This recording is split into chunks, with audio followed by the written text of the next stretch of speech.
네, 여러분 안녕하세요. 아리팍입니다. 오늘은 최근 제가 인상 깊게 본 인터뷰 하나를 바탕으로 이야기를 풀어보려고 합니다. 인터뷰의 주인공은 BTC 세션즈로 잘 알려진 벤 페린입니다.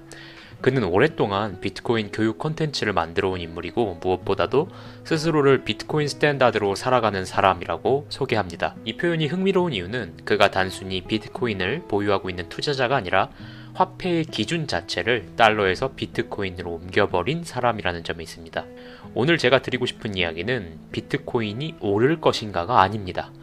가격 이야기는 언제나 자극적이고 또 사람들의 관심을 끌기 쉽죠. 그러나 가격은 결과일 뿐이고 오늘 우리가 짚어야 할 것은 그 결과를 만들어내는 구조, 즉 화폐에 대한 신뢰와 저축의 철학, 그리고 우리가 너무도 당연하게 받아들여온 전제들입니다.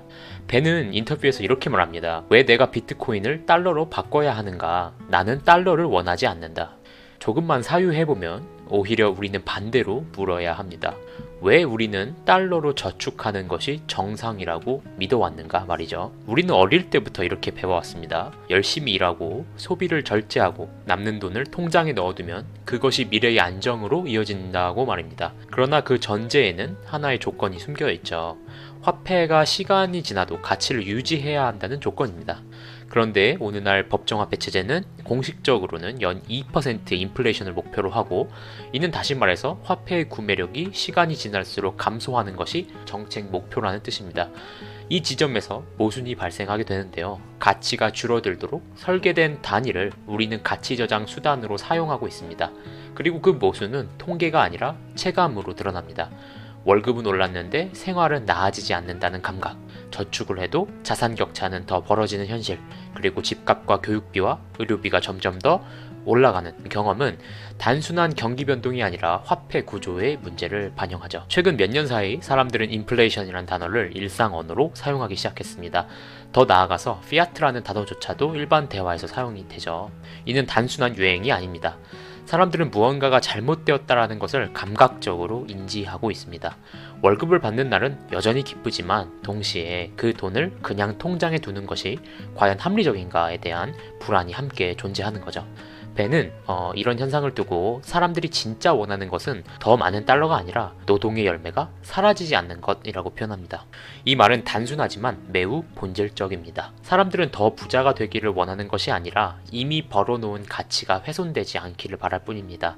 화폐가 그 기능을 수행하지 못하는 순간 사람들은 다른 대안을 찾기 시작했습니다. 비트코인 스탠다드로 산다는 것은 무엇을 의미할까요? 그것은 단순히 비트코인을 보유하고 있는 상태를 말하지는 않습니다. 그것은 기준의 이동을 의미합니다. 우리가 모든 것을 달러로 환산해 판단하던 사고에서 벗어나 비트코인을 기준 단위로 삼는 사고로의 전환입니다. 벤은 저축의 공식으로 세 가지를 제시합니다. 타인에게 가치를 제공하고 버는 것보다 적게 쓰며 비트코인으로 저축하라는 것입니다.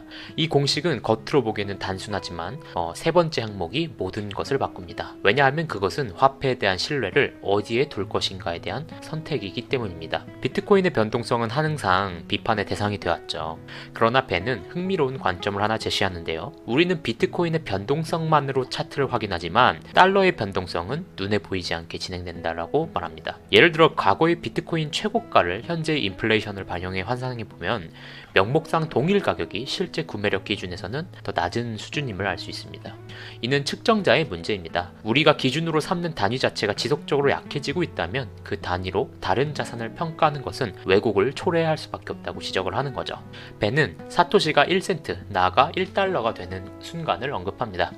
이는 단순한 가격 예측이 아니라 심리적 전환점에 대한 이야기입니다. 사람들은 복잡한 숫자보다 단순한 단위를 이해하기 쉽습니다. 1BTC가 100만 달러라는 표현보다 1사토시가 1달러라는 표현이 훨씬 더 직관적입니다. 그 순간 달러는 기준 단위로서의 지위를 상실하게 될 겁니다. 비트코인 스탠다드는 소비를 억제하는 것이 아니라 소비를 재정의하죠. 벤은 집을 리모델링하며 오래 남을 물건에 사토시를 사용했다고 말합니다. 그는 자신의 대리석 테이블을 Proof of Work 테이블이라고 부릅니다. 이게 단순한 유머가 아니라 노동에 응축된 결과물에 대한 존중을 상징하는 거죠. 인플레이션 사회에서는 돈을 빨리 쓰는 것이 합리적이지만 디플레이션적 자산을 저축하는 사회에서는 소비가 신중해집니다. 사람들은 일회용 소비 대신 품질과 지속성을 선택하게 되는 거죠. 벤은 흥미롭게도 가장 억압받는 계층과 가장 부유한 계층이 동시에 비트코인을 이해하고 있다고 말합니다. 이는 단순한 투자 트렌드가 아니라 생존 전략의 문제입니다. 검열과 통제로부터 자유를 원하는 사람들과 자산을 보호하려는 사람들이 동일한 기술을 바라보고 있다는 사실은 비트코인이 단순한 금융자산을 넘어선다는 것을 보여줍니다. 비트코인은 투자 수익을 넘어선 선택입니다. 그것은 화폐를 국가나 기관의 신뢰에 맡길 것인가 아니면 수학적 규칙과 탈중앙 네트워크에 맡길 것에 대한 선택입니다. 벤은 이를 급진적인 자유의 선택이라고 표현하기도 하죠. 이는 반정부적 선언이 아니라 저축 수단을 스스로 결정하겠다는 태도입니다. 결국 질문은 단순합니다. 우리는 무엇으로 저축할 것인가? 가치가 줄어들도록 설계된 단위인가? 아니면 희소성이 고정된 단위인가? 이 질문은 단순히 투자 전략의 문제가 아니라 시간과 노동을 어디에 저장할 것인가에 대한 철학적 문제일 것입니다. 비트코인 스탠다드는 가격 상승에 대한 낙관론이 아니라 화폐에 대한 신뢰의 재배치인 거죠. 그리고 저는 점점 더 많은 사람들이 이 질문을 던지기 시작했다고 느낍니다. 달러는, 원화는 과연 안전한가요? 우리가 당연하게 여겨온 저축의 방식은 여전히 합리적일까요? 이 질문이 대중화되는 순간 이미 변화는 시작된 것입니다.